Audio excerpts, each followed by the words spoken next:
I am utterly delighted to be welcoming to the call. I'm hoping the technology is holding up for Lord Deben, who is going to make his keynote speech. And thank you so much for joining us. Well, thank you very much, and my apologies for the mistakes which led to this. I just hope it'll work okay at the moment. I think we're stopped in an illegal place, so we're just going to try to move out of it while I'm talking. Anyway, I'm not driving, you're happy to say. My wife is very kindly sorting me out on this occasion. Can I just start off with the nature discussion that you've had? It's so right to say that it is not just a matter of climate change. It's actually something much wider than that we're concerned with nature-based solutions. Because without nature-based solutions, we're not going to solve the climate change problem. For what is happening throughout the world, and Britain is a bad example of it, is that we are so depleting the natural resources that we have that we can't deal with the climate change which we have created. I think perhaps the best example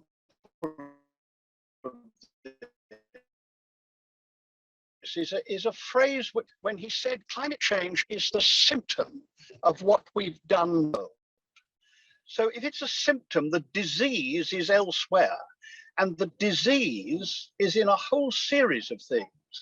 For example, we have now so depleted our soil that we may only have another 50 harvests left in many parts of Britain, because we've just taken the goodness out and we haven't put it back. We've so damaged our biodiversity that we are now very much less diverse. Many plants and animals are now close to extinction, and the way the world has operated for countless millennia has now been interfered with. And I'm sure your constituents know very well a very simple matter, and that is that in the 1960s, spring started 17 days later than it does now. So the blossoms come out earlier, but the pollinators don't.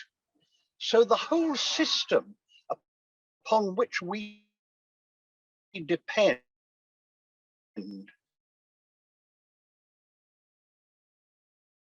is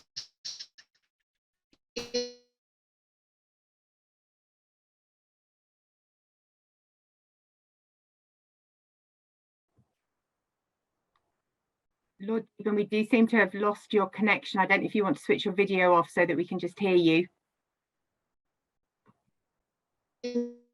Thing that we have done in the past has been done in the climate which we are now creating. And of course, the seriousness of that climate is one which we haven't really come to terms with yet. It's only recently we've begun to see how all over the world there have been more and more extreme weather events.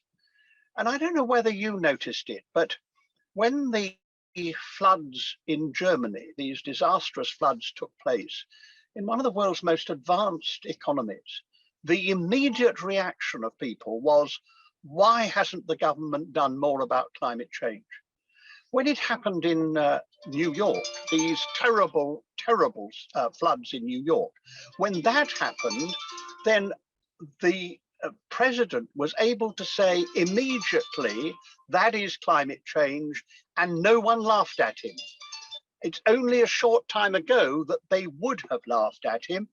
And in the Trump era, the national newspapers would have, in many cases, broken out and said, this is not happening, it really isn't happening, and it's nothing to do with climate change. The fact is that over the last few months, we've begun to realize ourselves just how serious it is. But there is a bigger change that's taken place, and I'm sure other people in your constituency will see that.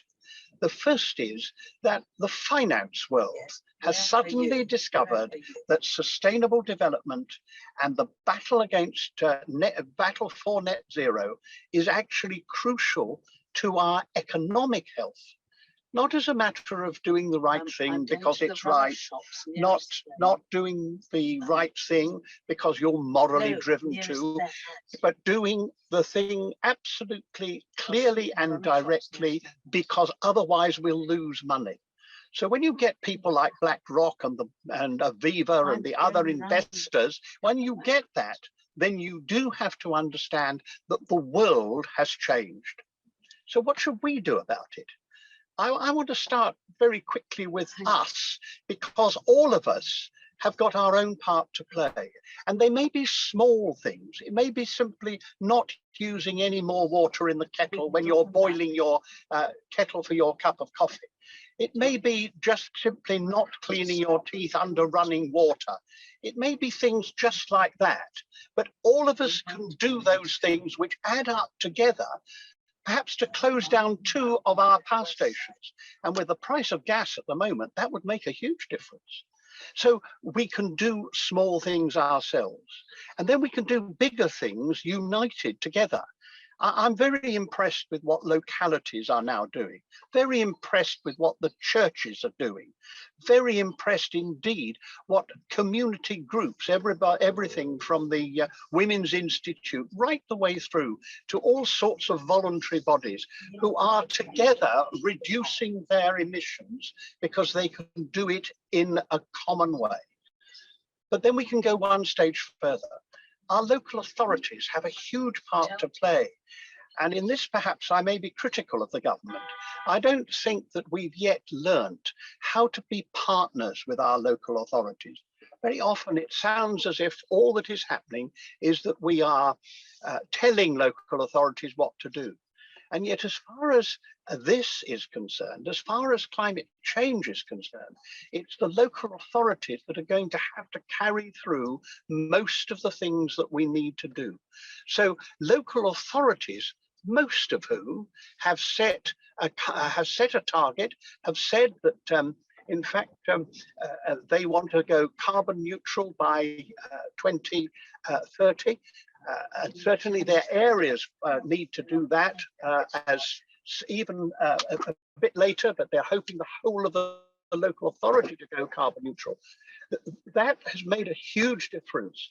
And I want us to ensure that we really work with our local authorities, both of those in which we act.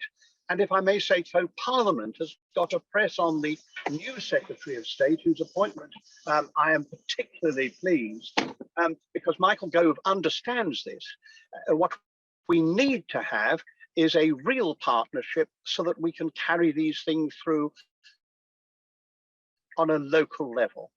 And then we come to the nation. I think we should be proud that we have, first of all, an all-party view on climate change. Most countries don't have that. We have it from the right to the left.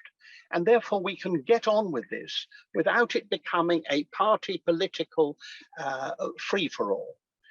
But that means, of course, that because there is a consensus, it's sometimes too easy to turn that into complacency.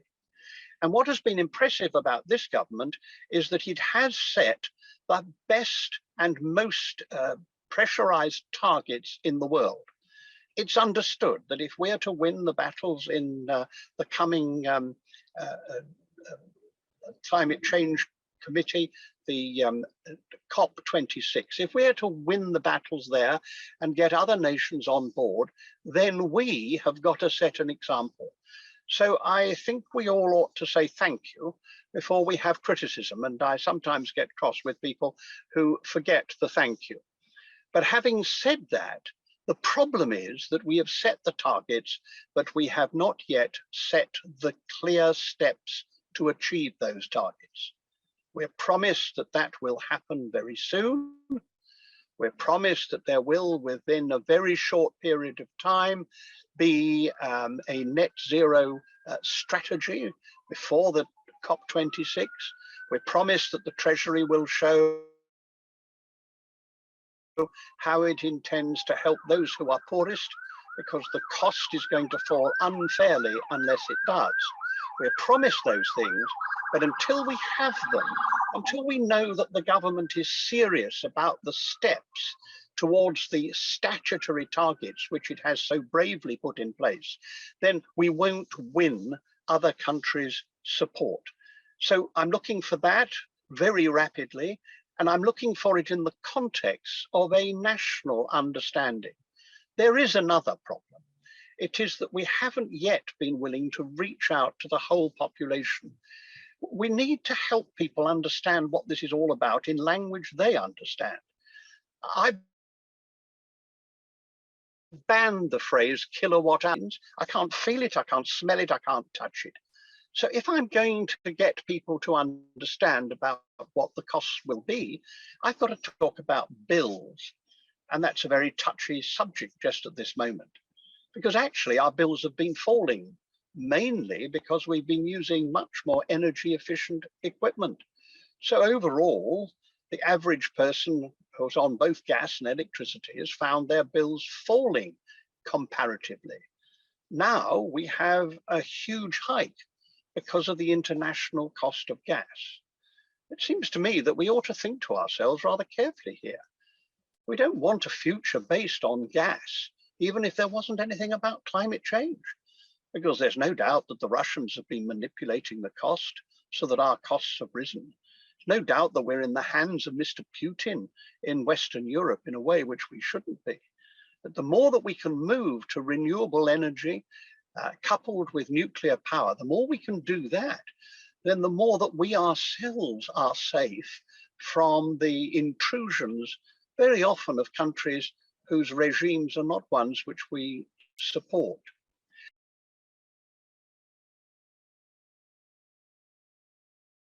So there are many win-win. Try to front. I want to end here because I think it's the most important thing for us to remember. This is not going to cost the earth. What costs the earth is what we're doing at the moment. It's going to cost us less than 1% of our gross national product every year. And just to put that into context, if you forget the advantages that come our way because of the changes that we make to get net zero, if you forget those, and instead just say to yourself, what does it mean in total? It means this, that the point of economic growth that we would expect to reach on January the 1st, 2050, we will actually reach 4 months later. That's the cost. And that's without putting alongside most of the advantages that we'll get from the green economy. And of course, you're comparing it with a much worse position, because it'll cost us a lot more in terms of the damage that will be done and our inability to control our own futures if we don't do what we need to do to get to net zero. And so at that economic point, that detailed point which we need to remind people of, I come back to the beginning. We are knowingly, and I emphasize the word knowingly, we know what is happening, we know we did it, and we know how to stop it. But we can only stop it if we do it together. And that is a global battle. That's why I do have to say, and I'm the independent chairman of the Climate Change Committee, I do have to say, I very much regret our decision to cut back on our overseas aid at this very moment, because it's very difficult to get the developing countries to believe that we will do what we have to do, provide them with the means of reaching their targets without going through the dirty period we went through. After all, we've caused climate change. Britain in particular, we started the Industrial Revolution. And we have a responsibility, therefore, to lead the solution to climate change. And I'm sorry that we've taken that step at a time in which other people are much worse off than we are. But we've done it. And now what we've got to do is to reassure people that we can and will play our part in the need for the whole world to move in this direction. And we are already leading the field in that. And if we can produce the practical solutions which have been recommended by the Climate Change Committee in our 6th carbon budget, if we can show that we're going to carry those through, then I believe we could have a successful solution in COP26. Not everybody will do it. Not everybody will do what they promised to do. That's obviously true. But it's the first time in history that every single nation on earth, more members than they have in the United Nations, have signed up to fight this battle. And the fact that Britain has put itself right in the forefront is a very proud thing. So if there's any meaning in take back control, the one bit of control we ought to be taking back is taking back control over our own environment. We've allowed it to run away with itself. We've destroyed the natural means by which it controls itself. We've got to recover those. And we'll do that not just by dealing with the symptom of climate change, but by repairing the damage that we've done to the natural world, to the soil which gives us life, to the watercourses and to the air. And if we do that, we'll have a better world to live in. We'll give our children, grandchildren something to be proud of, and they will have an inheritance which we, up to now, have been destroying.